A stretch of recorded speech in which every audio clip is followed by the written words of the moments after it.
একটা অফলাইনের টিচারের কথা যদি বলি, কিংবা যে অনলাইন প্ল্যাটফর্মগুলোতে অনেক বেশি কোর্স, অনেক ক্লাস দিতে হয়, তাদের কথা যদি বলি, সেখানে স্টুডেন্টরা অ্যাকচুয়ালি ডাউটের সলভ নিতে পারে। তখন তো প্রথম দিকে আমার মনে হতো ডাউট সলভ আর মানে অনেক কষ্ট। যখন আমরা নিজেরা ডেভেলপ করলাম, সার্ভিস দেওয়া শুরু করলাম হাজার হাজার স্টুডেন্টকে, তখন দেখলাম অনেক কষ্ট কিন্তু অর্গানাইজেশনকে স্কেল করে দেয়। স্টুডেন্ট খুশি হয়, স্টুডেন্ট আর বাইরে যায় না, স্টুডেন্টের সব প্রবলেম এখানে সলভ করে নিতে পারে। আমরা এখানে আরেকটা দারুণ কাজ করি।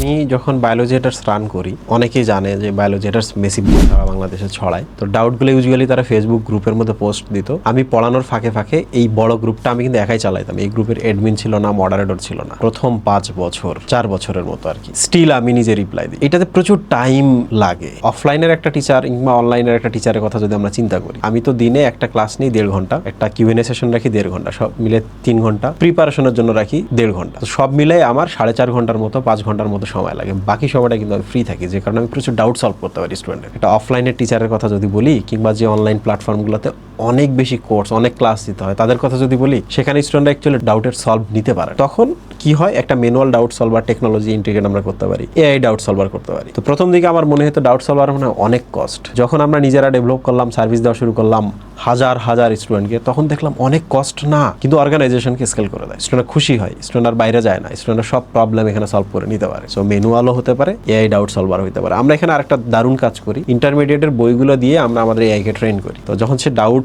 পোস্ট করে, যদি এআই সলভ নেয়, তখন তার বই থেকে সলভটা তার মতো করে তারে বুঝিয়ে দেয়। এটা একটা চমৎকার বিষয়। তো আমার মনে হচ্ছে যে অফলাইনের ক্ষেত্রে যদি একটা স্টুডেন্ট যায় একটা টিচারের কাছে, অফলাইনের একটা টিচার সারাদিনে কয়েকটা ব্যাচ থাকে, টিচার যখন একটার পর একটা ব্যাচ পড়াইতে থাকে, সে টায়ার্ড। অ্যাজ এ স্টুডেন্ট আমি যদি তার কাছে যাই 10টা ডাউট নিয়ে, সে যদি কথা বলে, তার যদি ওই পরিমাণে এনার্জি থাকে, সুস্থ থাকে, তাহলে সর্বোচ্চ সে 1টা 2টা 3টা ডাউট নিয়ে আমার সাথে কথা বলতে পারবে। কিন্তু 10টা ডাউট নিয়ে কথা বলতে গেলে 1 ঘন্টা 1.5 ঘন্টা চলে যাবে। ওই মোমেন্টে কি করবে? সেটা বেটার না যে আমি একটা অর্গানাইজেশন চালাচ্ছি, এডুকেশনাল অর্গানাইজেশন, আমি তো আমার মতো পড়াই, স্টুডেন্টের তো ডাউট ক্রিয়েট হয়, তার ডাউট সলভ করার জন্য আমার একটা পোর্টাল থাকা উচিত না? লাখ টাকা তো খরচ হচ্ছে না, অল্প কিছু টাকা খরচ হচ্ছে। এই জন্য আমি পার্সোনালি বিলিভ করি অনলাইন কিংবা অফলাইন সবারই এই টেকটা থাকা উচিত, ডাউট সলভ টেকনোলজি থাকা উচিত।